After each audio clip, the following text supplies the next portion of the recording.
You differentiate between this whole thing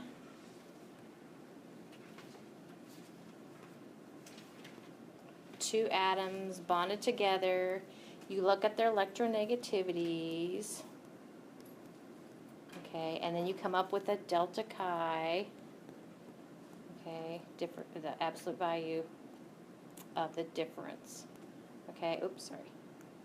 And then you take that number and see how close it is to 1.7, whether it's going to be a covalent bond or whether it's going to be an ionic bond. Okay, so we definitely, if there's a difference between electronegativities of those atoms, then one's going to be a greater electronegativity, have a higher Pauling value. So we said that we're going to actually call that one partially negative, right? Higher value. And the other one is going to be partially positive with the lower electronegative value. Cool. And that would be a polar bond.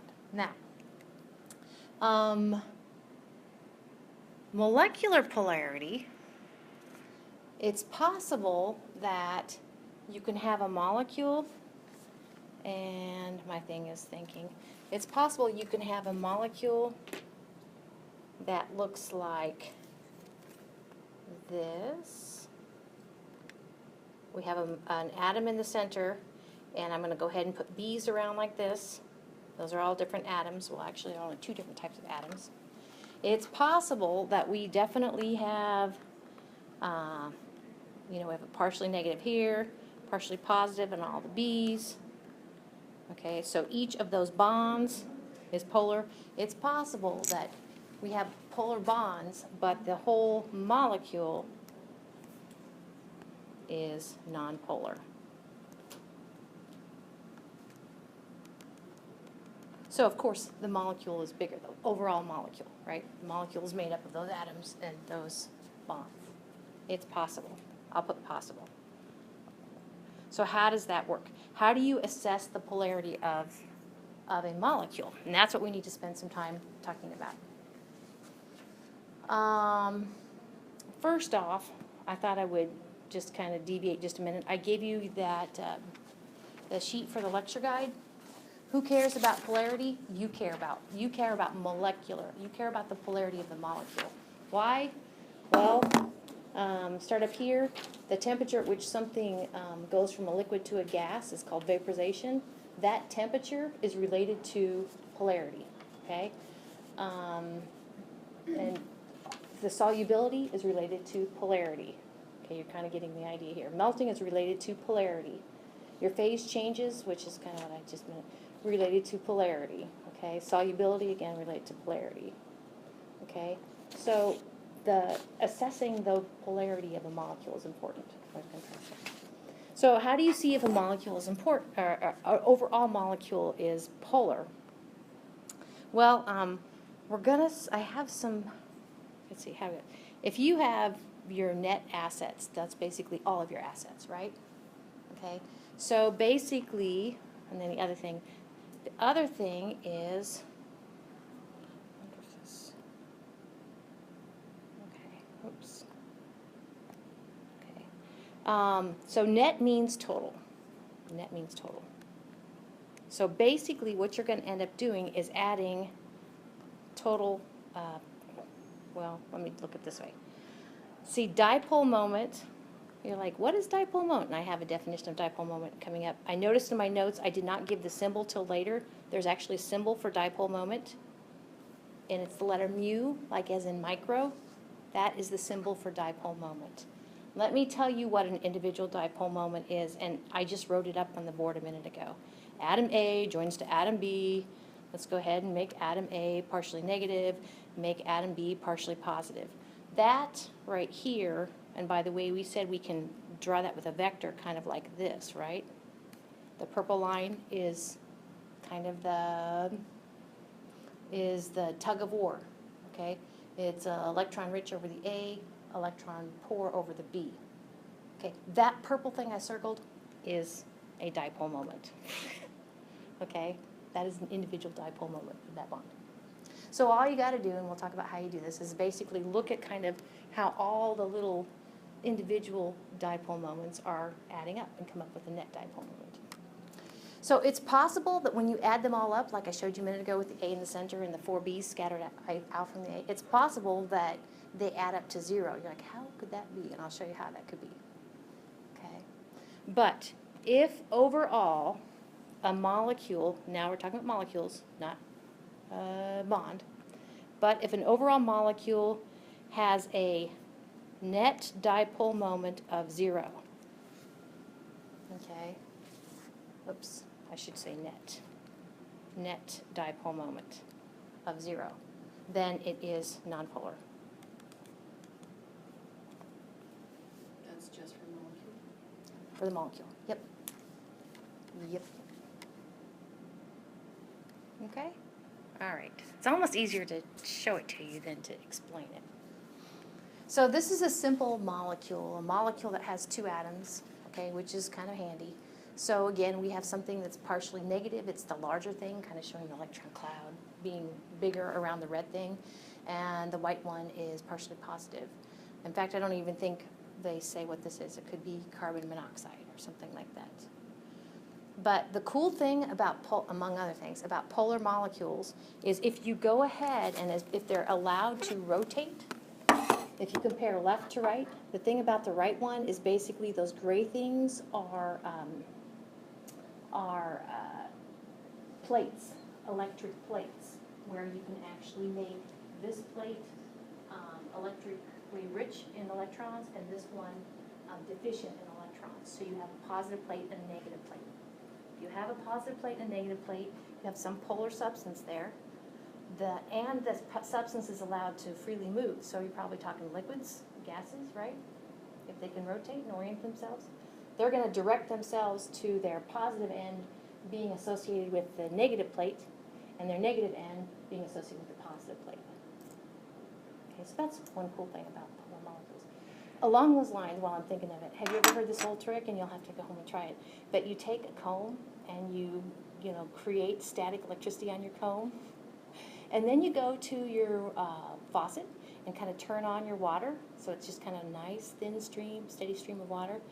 You have charged your comb. You can actually pull it up to your stream of water, and your water will deflect. It's a similar thing. So cool. So the polarity of a molecule can be fun. So is a molecule polar or not? Well, here we have a molecule with 2 atoms, a hydrogen and a fluorine, and again, I refer you to that sheet I just gave you. Hydrogen is a electronegative value of 2.1. Fluorine is electronegative value of 4. So 4 beats. Okay, so the green is the fluorine atom, okay, partially negative, and the white is the. So you know that's polar. It's a polar bond, and it's a polar molecule. The net dipole moment is equal to that dipole moment, okay, because there's only one. It gets a little different when we take it up a notch from 2 atoms to 3 atoms. So a water molecule has these 3 atoms, and we talked about how actually the oxygen atom there in the center has undergone, sp3 orbital hybridization. The Lewis structure actually looks something like that you see there for water.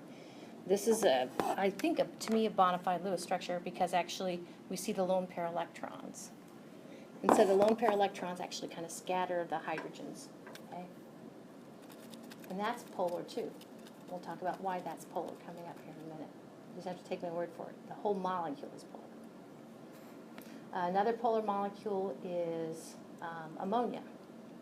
So the blue is the central nitrogen atom. We have 3 hydrogen atoms. If we were to evaluate the nitrogen atom, you would say it's got, 3 sigma bonds and 1 lone pair electron, so it's undergone, sp3 orbital hybridization. So it's also polar, and I'll show you why that is too. So those must all have a net dipole moment. So there's net dipole moment, and then there's dipole moment. So dipole moment is just the individual bond, right? So here's the deal. If you want to evaluate, I know I'm like a broken record, this, okay, where this is partially negative, partially positive, we could write the vector thing kind of like that. If you wanted to give that a value, what you would do is take the charge between the two, okay, and actually here in a minute, that's going to be in units of coulombs, the capital C for the unit of a coulomb for the charge. And we're going to multiply that by the distance between them. And I guess I hadn't thought about it till now, but don't you think that distance is very, very small? I mean, we're talking with a water molecule, the distance between the hydrogen and the oxygens. Okay, so you take the coulomb times this distance, which will be actually in meters, okay, to come up with mu.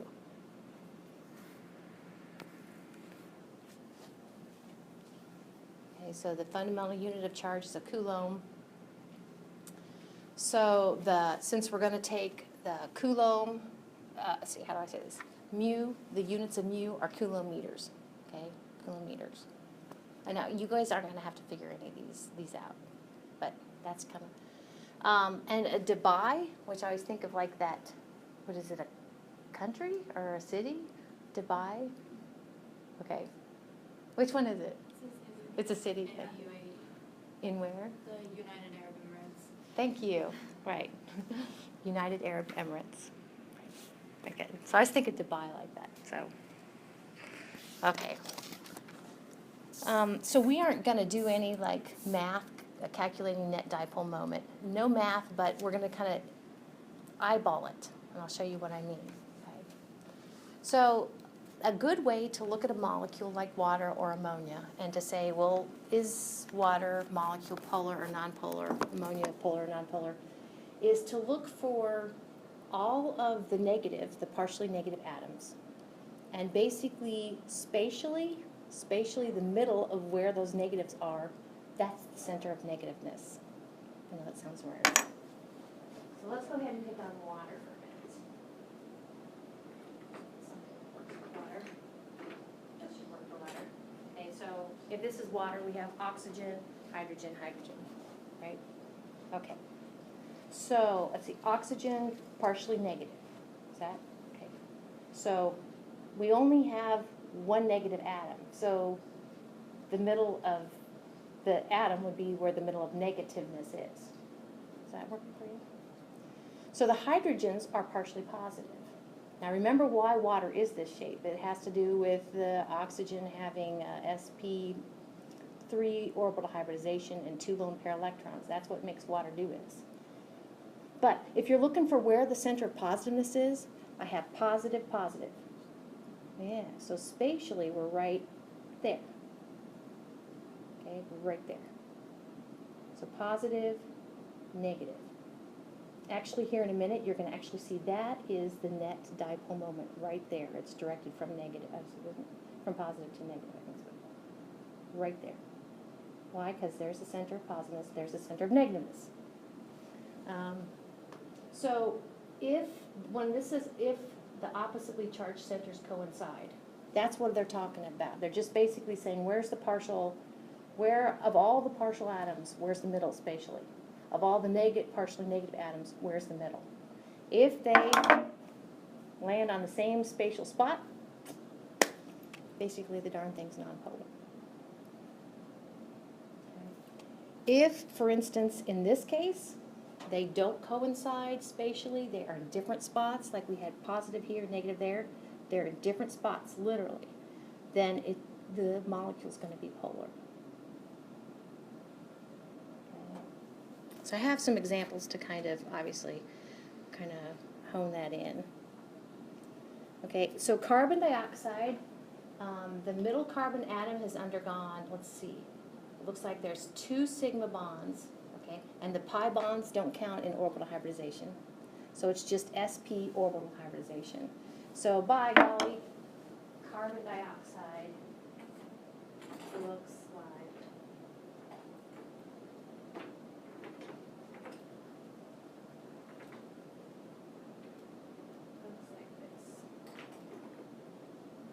So this would be CO2. I know I can't show the pi bonds, but this is kind of what it looks like. So we could say, see, carbon, oxygen, I'm liking maybe oxygen for more negative, okay, carbon's more positive. Okay, so here we have negative negative. So the center of the negativeness, I'm liking right there, okay? Positive, there's only one atom, center of positiveness, also right there. This is what I mean by coincide. Carbon dioxide is nonpolar, okay? That's it. That's it. Carbon dioxide, the full-blown Lewis structure looks like this with two lone pair electrons, two pairs of lone pair electrons around the oxygen. Okay. So even though the carbon's partially positive, each oxygen is partially negative, even though we have polarity within the carbon dioxide, within the molecule, the centers of positiveness and negativeness annihilate each other. They coincide spatially. So the net dipole moment is 0.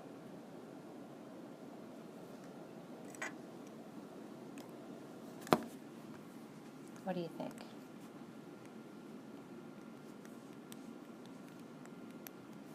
All right. So here's our water molecule we were talking about. Notice the hydrogens are partially positive, the oxygen is partially negative. Again, if you were to evaluate the water molecule to come up with a net dipole moment, it would ventorially look like this, where we have the region of the center of partial positiveness is right here, the center of partial negativeness is there. Okay. Probably what locating those spatially do is actually at least give you the direction, not necessarily the magnitude. So, the direction of the net dipole moment. Okay. So carbon dioxide, we said, had the net dipole moment was equal to 0. This, the net dipole moment, is equal to 1.85 Debye, which is a city. Okay. We looked at potentiostatic or electrostatic potential maps the other day. So remember, red means electron rich and blue means electron poor. So, all right. So you'll be like, oh my gosh, how can I do that for every molecule? Well, actually, there are other ways to assess polarity, and we'll be talking about that. But just for simple molecules, you can look for symmetry. So if the molecule is symmetrical, so we had carbon dioxide up here, looks pretty symmetrical. Okay, if it is symmetrical, a good chance it can go ahead and the centers of positive and negativeness can coincide and make it nonpolar. So with symmetry, there's a good fighting chance for it being nonpolar. Okay, with non-symmetry, good chance it's, if it's non-symmetrical, good chance that they don't coincide and it's going to be polar. Okay, so these are molecular shapes. And while I was getting ready for today's lecture, it kind of, I was kind of struck a little bit by, in Chem 1, I emphasized the whole, I called it electron pair geometry. I called it or associated with the orbital hybridization, including the lone pair electrons, okay, around a particular atom. And we're stepping out of that now, and we're having to look at the whole molecule now. And looking at how the molecule is spatially, the word shape keeps coming up. So anytime you see the word shape, think molecule. Okay, geometry, probably go back to thinking electron pair geometry and orbital hybridization. All right, so molecules. Are they symmetrical? Molecular, is the molecular shape symmetrical, or is the molecular shape non-symmetrical? We did not do a lot with the shape of molecules in Chem 1, kind of on purpose. But now these would be the shapes of molecules, and these actually kind of remind me of electron pair shapes, electron pair geometry shapes. Tetrahedral, okay. Actually, there's a tetrahedral electron pair geometry, and there's also a tetrahedral shape for a molecule. There's a trigonal planar shape and geometry, shape of molecule and geometry of a particular atom, and of course linear. So those three would correspond to sp3, sp2, and sp orbital hybridization respectively. But we're switching gears. We're talking about the shape of the molecule. So those are generally symmetrical, and so remember what I want you to kind of think of. If this is the molecule, look to see if it is nonpolar.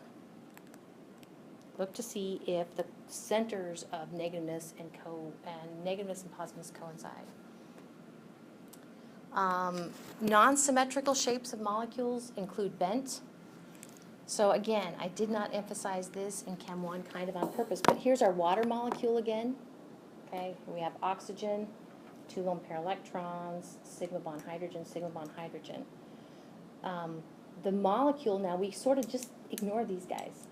Okay, so for the shape of the molecule, does it look like a boomerang kind of? It's bent.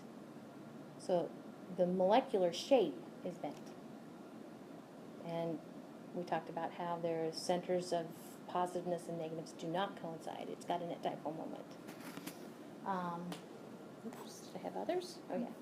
So bent, pyramidal. Okay, here's a pyramidal one. I'm going to take my water, if you guys don't mind, and I'm going to convert it to ammonia. That's okay with you guys. Okay, so ammonia has a central nitrogen atom and 3 hydrogen atoms and 1 lone pair electron. Okay. So again, when it comes time for the shape of the molecule, we just disregard this. Okay. And so this is pyramidal. This would be ammonia. Okay. Let's look at ammonia right quick. Let's see, nitrogen has a Pauling value of 3.0, hydrogen 2.1. So nitrogen is going to be partially negative. So just like the oxygens, we have partially negative. That's got to be the center because there's only one atom.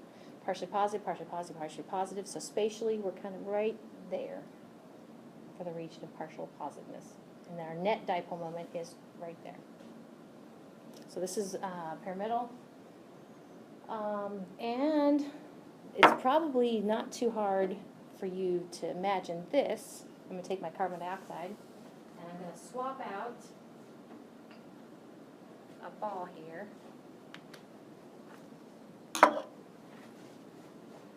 Linear is not always symmetrical and nonpolar. Linear can also be non-symmetrical, and it's quite possible to get something that's linear. The shape of a molecule, simple molecule, is linear. Now, how would this work? Well, it could work a couple different ways. Let's just say, oh, okay, let's do it this way. Let's say this is partially negative, I don't know what it is, partially positive, partially positive. You're like, hey, that looks like the center of positiveness is right here. But let's just say our positiveness are lopsided, okay? Let's just say that this positiveness is stronger, okay?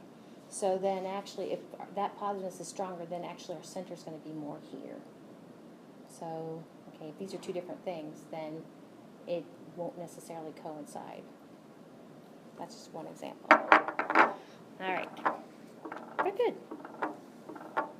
So we kind of have a busy table here. Notice the pattern AB and AB3. Those are just 2 elements that are joined together, 2 atoms. The next one is 2 elements. In one case, you have 3 atoms of the other element. Okay. Notice we talked about ammonia, NH3, there it is. Its net dipole moment is 1.4 divide. BF3, remember boron is so amazingly irritating. Boron doesn't want to have 8 electrons around it, it just wants to have 6, okay? So actually, it's kind of a strange player, and this could be our BF3, or BFF. This could be our BF3. So that's fluorine, fluorine. So again, if we look up boron versus fluorine, I should stop looking at this because I just look at the periodic table. So fluorine's over there, so it's more negative. Okay, so this would be partially negative, partially negative, partially negative, partially positive. Like, oh, well, do you buy this? That since this is what trigonal planar, that actually the centers of these negative atoms is also there in the center. Okay, so that's why it is nonpolar. Okay. Let's see. What else we got? We have the pattern AB2, okay, where you have a central atom and then two atoms of the same type extending from that central atom. Now you guys are going to have homework that's due Monday, and in order to do your homework, I laugh because some of you won't like this, you really have to, I think, draw Lewis structures for all of them to understand what's spatially going on. So if we were to draw Lewis structures of those, we would actually, they would make sense as to why there is a net dipole moment for the first three that makes them polar, and for the last one, it makes it nonpolar. Okay, and I've got actually an example coming up of, I think these two are on the next slide. But I just wanted to make sure we're all on the same page. If your net dipole moment, if it's equal to 0, then it is nonpolar. If your net dipole moment is not equal to 0, then it is polar. The molecule is polar.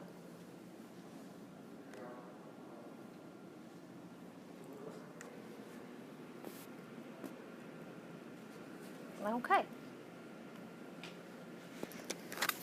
So I guess that may be a different pair.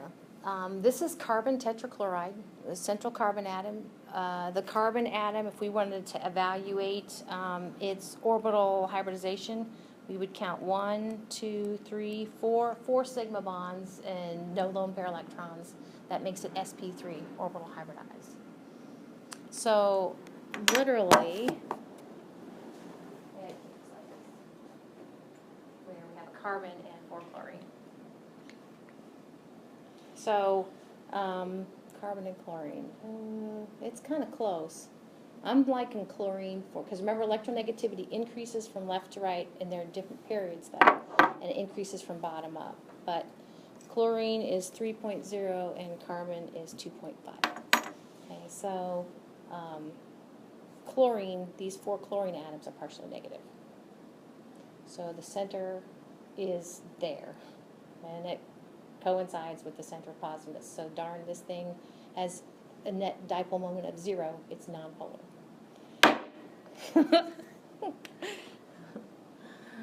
Well, we'll go ahead and make that the one that goes. So if we swap out one chlorine atom for a hydrogen atom, like they did right there, okay.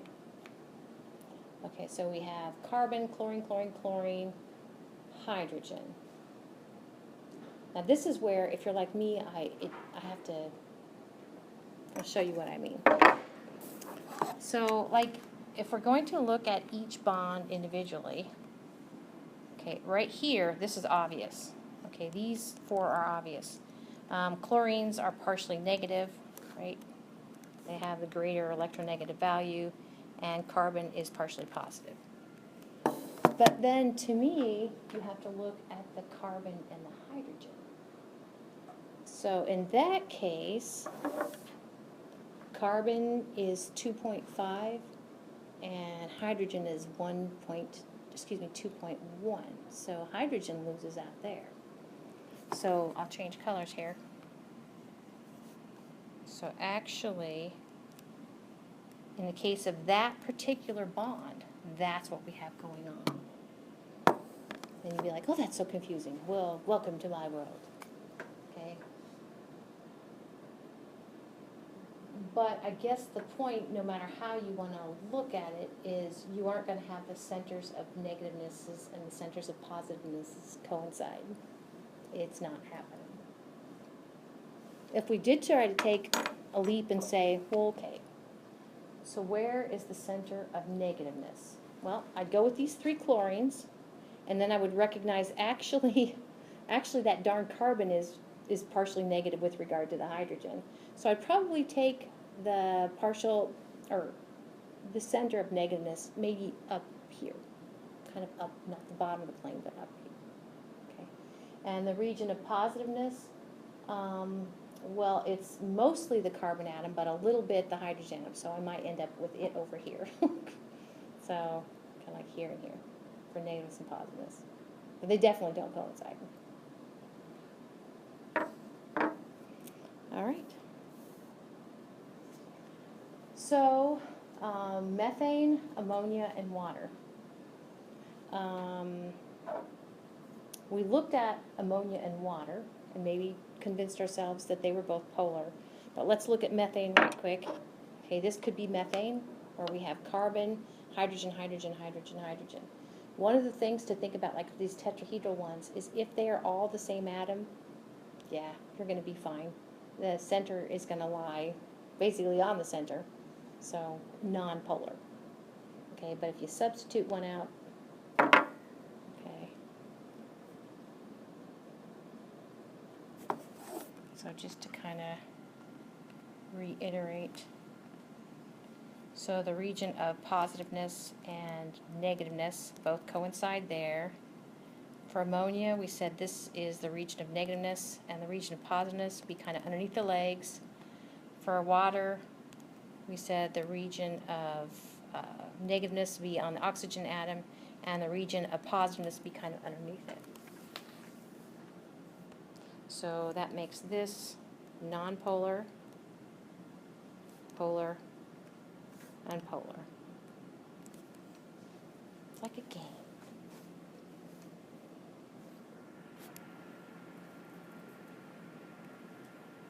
All right. So if you're going to assign a shape to those molecules, the molecular shape of methane is tetrahedral. The shape of the molecule of ammonia, I think I mentioned before, is pyramidal. And the shape of the water molecule is bent.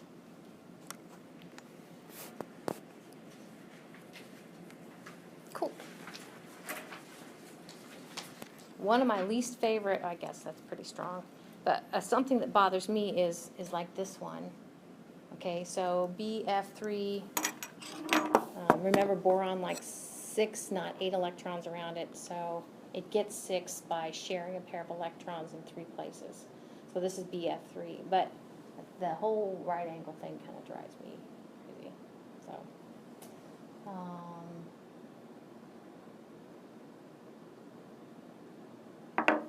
So just to, if you want to write on your thing, you can. So this would be, let me put NP for nonpolar.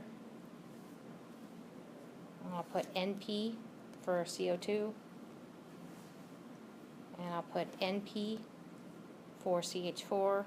And I'll go ahead and put polar for NH3 and polar for H2O.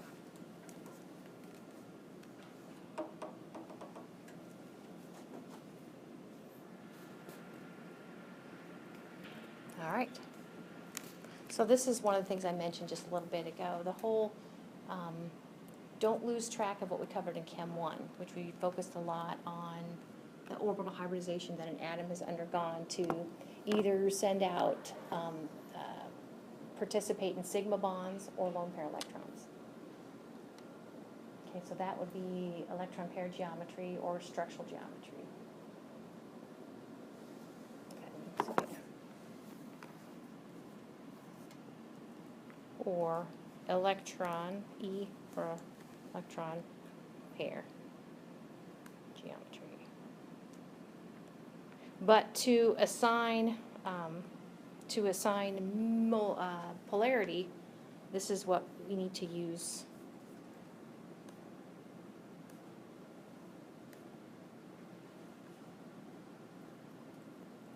The shape of the molecule. Okay, let's see. So, I can't remember how these builds are. Let's see, I'll always ask it nonpolar and polar. So how many people think that, remember or think that CO2 is nonpolar? Me too. Put an NP there. Okay. How about, oh, it's already there. Is it already there? Place? Okay. Okay, good. It's like water is polar. Methane is nonpolar, the centers coincide.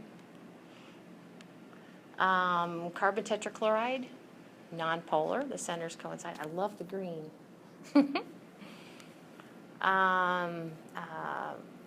BF3, centers coincide, nonpolar. And ammonia, the centers do not coincide, polar. And carbon monoxide, usually your two atoms, I mean, to me, if you just got two atoms, you're probably going to have something that's got a greater electronegativity than the other. So your molecule's going to be polar. Carbon dioxide, it's polar, it's nice and symmetrical. And then we did do this one, the CCl2O, but you might already just kind of, if somebody showed you this Lewis structure, and or if you drew this Lewis structure, you might be like, oh, I don't think the centers of negativeness and positiveness will coincide. And on this figure, they went ahead and showed you we have partially negative, partially negative, partially negative, okay? Which you're like, hey, it seems like they should all coincide, but they don't all hit, yeah, they don't all hit at the exact spot. So that makes that polar. And actually, you can kind of see the length of these little arrows indicate how strong they are. So it's looking like this is a lot more electronegative. So what I'm trying to say is this. As it's represented there, they're showing this carbon double bond oxygen. This is a lot more electronegative than these chlorine atoms, okay? So then actually the center of negativeness is going to be more up here. So makes it polar. And then we already had that one, makes it nonpolar.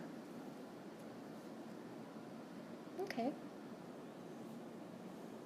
So I'm thinking you're probably convinced that it's quite possible to have a molecule that has polar bonds, but it's such, the shape is such that the whole molecule is nonpolar.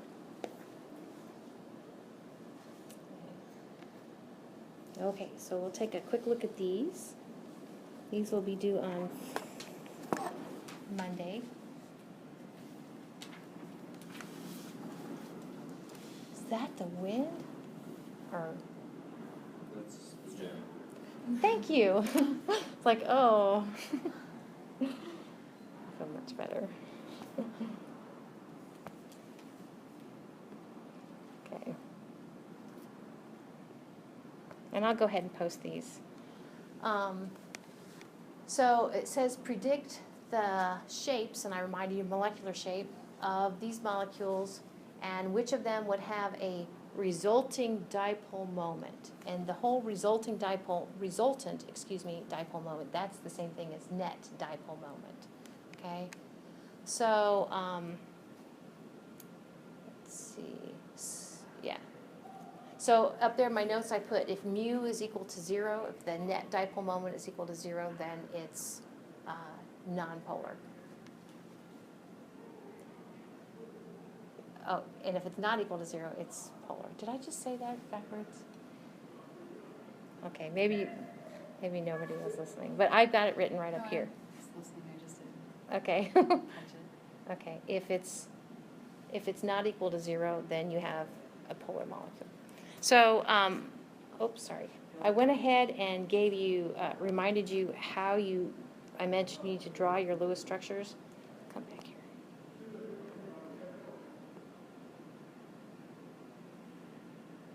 I'm out of practice. There you are. Okay. Okay, so a pot of valence electrons, or chicken in every pot. A pot of valence electrons, draw the preliminary Lewis structure with those sigma bonds. Whatever electrons you have remaining, go ahead and give the terminal atoms a complete octet. If at that point, if your middle atom does not have a complete set of 8, go ahead and swing in lone pair electrons to make a pi bond and give your central atom a complete octet. What's that? Except for boron. Except for boron, that's right. It only wants 6, that's right. And that will give you the shape of your molecule. Okay. And then that's the chi, that little X thing is. Then you consider the electronegativity of the atoms and identify central region of, this is my positiveness, that's a big word, and negativeness. Okay. So, and I think, is that all I said? Yep. So if they're spatially in the same place, if they coincide, that means your mu is equal to 0. It means there is no net dipole moment. Okay, it means it's nonpolar. If they do not coincide, then it's polar. It does have a net dipole moment. And you don't have to give a value for that. I'm doing that. You don't know how to do that. I don't think I know how to do that right now. Okay, so this, again, you have a set of compounds, and it's basically similar. But it doesn't ask shape, it just asks if you think they'll be polar or nonpolar, but you go through the similar deal. And then the last one, I basically answered it for you. Remember, I'm going to post these, I go ahead and post these under Twitter so as a PDF document. So you'll have these hints or whatever. But this one, I just, once upon a time, thought was irritating. So it's hydrogen peroxide. And in hydrogen peroxide, the peroxide linkages are kind of different than we're used to. If we draw the Lewis structure, it looks something like this. Okay, that's the Lewis structure. The way the problem reads, they go ahead and they tell you that the molecule has a net dipole moment of 2.2 Debye. So you're like, okay, so it must be polar, right? So the centers of negativeness and positiveness do not coincide. So just as I've kind of written this kind of in a hot dog shape right there, kind of the hydrogen, oxygen, oxygen, hydrogen, you know that those partially negative hydrogens and the partially negative oxygens and the partially positive hydrogens are not lying in a line like that. Because if they were, they would all, the negativeness and positiveness would coincide. But you also know they're not lying in a line. I was thinking about this. Because if you evaluate the oxygen, either one oxygen, you know that its electron pair geometry is tetrahedral. So you basically kind of have a bond angle of almost 109.5 kind of extending off from the other oxygen and the hydrogen. So I went ahead and brought in a figure from the internet, which kind of shows you how hydrogen peroxide lays. Okay, so again, because of the, it's not sp orbital hybridization here, it's sp3. So it's not 180, it's 109.5. So you definitely, well, kind of. It's not 109.5 because it's not equal, but you still have the tetrahedral geometry around each oxygen. So I probably don't even have to answer this one if you want to. But anyway, if you use this figure from the internet to assign a positiveness, let's pick on the negativeness first. So the oxygens are partially negative. So that one's pretty easy. Okay, I'm like, okay, region of the center of negativeness, we right smack dab there. Now, for where is the center of positiveness, you kind of have to come out of that diagram a little bit. And to me, if this is partially positive and this is partially positive, it's probably going to be about here. Okay, this one goes straight up and this one comes out. Okay, here, here, right here. They do not coincide. So don't worry about 83. I got it covered. Okay, but I will go ahead and post these. So just worry about those other two. Okay, so don't mess with 83. Don't mess with 83 because I kind of explained what I thought about it anyway, and that's close enough. Okay. You got your hands full with drawing Lewis structures for 81 and 82. Okay. All right. Well, have a good weekend.